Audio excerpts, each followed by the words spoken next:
안녕하세요. 나도사입니다. 최근 한국 정부와 군을 도운 아프가니스탄 난민들이 한국으로 들어오게 대해서 많은 이슈가 되고 있죠.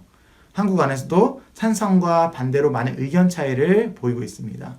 최근 조사에 따르면 한국을 도운 아프간 난민들을 장기 체류해도 괜찮다, 수용해야 한다, 허용에 대해서 국민 3명 중 2명은 공감한다고 표현했습니다.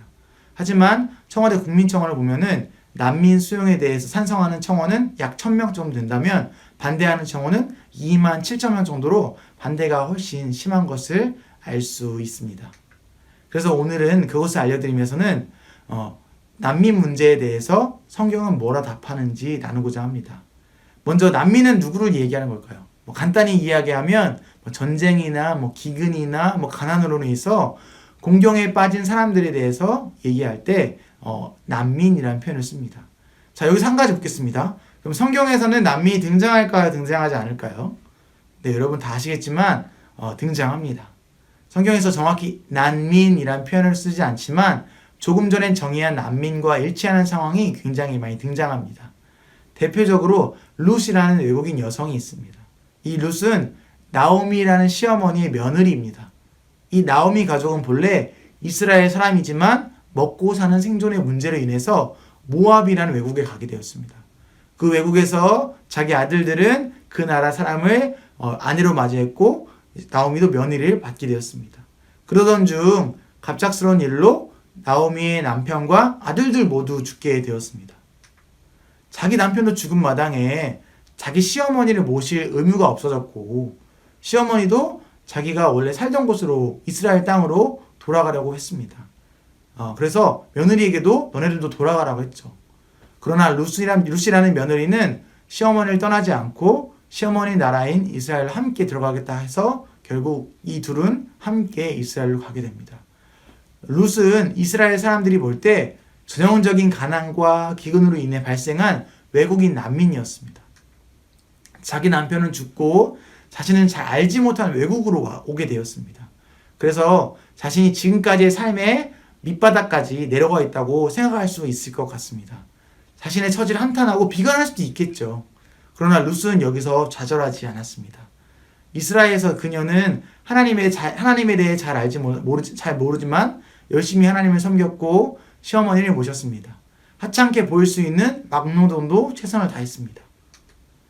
하나님과 이스라엘 공동체는 이런 룻에게 대가 없이 일자리를 주고 먹을 것을 주는 등 다시 일어날 수 있는 은혜와 도움과 위로를 주셨습니다. 그리고 나중에는 보아스라는 이 지역의 유지 같은 유력한 사람이 있었지만 결혼을 하지 않았던 사람이 있었는데 그를 만나 결혼하게 되고 대를 잇게 됩니다. 더 나아가 이 대를 이은 족보에는 우리가 한 번쯤 들어봤을 만한 다윗, 솔로몬, 그리고 제일 중요한 예수님이 나옵니다. 이처럼 보잘것없고 불쌍한 외국인 난민 여성 한 명은 하나님의 역사를 써가심에 굉장히 중요한 역할을 하게 되죠. 이 성경의 메시지가 단순하게 홀로 시어머니를 모신 룻에 대해 효에 대해서 이것을 말하고 싶은 것은 아닙니다. 힘들어도 며느리는 시어머니에게 무조건 복종해라, 무조건 시어머니 모시고 살아라, 이런 말이 아닙니다. 더 나아가 여자는 시집을 잘 성공하는 거야, 아기를 낳아야 대를 잇는 것이 여자에게 굉장히 중요한 일이야, 이런 말도 안 되는 주장을 어떤 룻을 통해서 말하고 싶은 것이 절대 아닙니다. 오늘날의 룻이 있었던 것은 룻을 도왔던 그 대가 없는 하나님과 공동체의 손길이 있었기 때문이라는 것을 말하고 싶습니다. 하나님이 보내주신 시어머니와 이스라엘 공동체의 도움이 없었다면 불가능한 일이었겠죠. 저는 난민에 대해서 무조건 수용하자라는 입장도 아니고요, 무조건 거부해야 되는 입장도 아닙니다. 하지만 우리가 그 이전에 알아야 될 것은 우리도 언제든지 외국인이자 난민이 될 수 있다는 것입니다. 지금은 코로나로 인해서 해외여행을 가지 못하죠. 근데 나중에 하늘길이 열리게 되면 여러분 언젠가 해외여행을 가게 되겠죠. 근데 여행을 하다가 보면은 우리는 당연히 어려움을 맞이할 수도 있어요. 길을 못 찾거나 아니면 더 잘못된 장소를 가거나 당연히 그럴 수 있죠. 외국이니까요. 근데 이때 우리는 그 외국인들이 보았을 때 도움이 필요한 난민과도 같아요. 그렇게 우리가 함부로 순수하게 어려움에 처한 난민에 대해서 비판할 수는 없을 것 같아요. 제가 그렇다고 난민에게 다 퍼주자, 지금 우리 국민들이 지금 코로나로 인해서 어려워하고 있지만 난민이 중요하다, 더 중요하다, 이런 말을 하는 것이 절대 아닙니다. 하나님과 이스라엘 공동체가 여성에다 과부이고 시어머니를 책임져야 했던 난민 룻에게 최소한의 삶을 살 수 있도록 도와줬던 것처럼 우리도 우리 정부와 군을 도운 아프간 난민들을 모른 척할 수는 없을 것 같아요. 예수님의 사랑도 마찬가지였어요. 예수님은 병든 자를 위해 오셨고 가난하고 소외받는 사람들에게 친구가 되어주셨고 무언가 결핍되고 어려운 사람들을 위해서 오셨습니다. 그들을 섬기기 위해 오셨습니다. 우리의 모습도 당연히 완벽한 어떤 윤리의식과 행동을 가지고 있지는 못해요. 그것이 인간의 한계이기도 하죠. 예수님은 그럼에도 불구하고 대가 없이 우리를 먼저 사랑하시고 우리를 위해 희생하셨습니다. 우리 어떤 종교적인 정성 기도를 너무 열심히 하고 헌금을 많이 하고 찬양을 너무 열심히 부른다, 그럼 노력 이전에 예수님의 사랑이 있었기 때문에, 그 노력과 정성 이전에 예수님의 사랑이 있었기 때문에 우리가 어떤 구원을 얻을 수 있다고 감히 이야기할 수 있는 것입니다.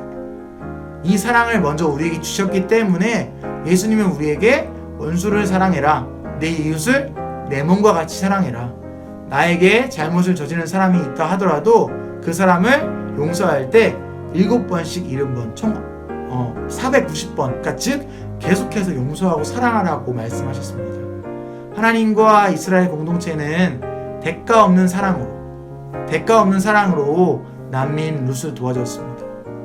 사람들이 생각하기에 하찮은 룻이 있었기 때문에 우리는 예수님을 통해서 이 하나님과 관계가 회복되는 것을 우리는 알 수 있었습니다.